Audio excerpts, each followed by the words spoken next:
Hai semuanya, di video kali ini aku mau bikin ramyun Korea ala Kostan. Berikut ini bahan-bahannya. Aku pakai mie SHIN Ramyun. Yang kedua, aku pakai rumput laut. Lalu ada berbagai macam topping. Di sini terserah kalian ya, mau pakai topping apa aja. Aku pakai ini. Oke. Mari kita masak.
Nah, sampai sini udah jadi. Tinggal kita tambahin topping untuk finishingnya. Untuk bagian akhirnya, aku di sini pakai nori atau rumput laut. Selanjutnya aku pakai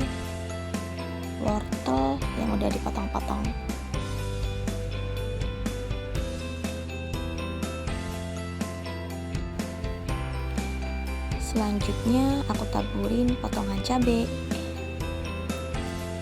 Yang terakhir aku pakai tomat. Ramyun Korea ala kosan siap disajikan. Gimana? Mudah kan cara bikinnya? Selamat mencoba ya!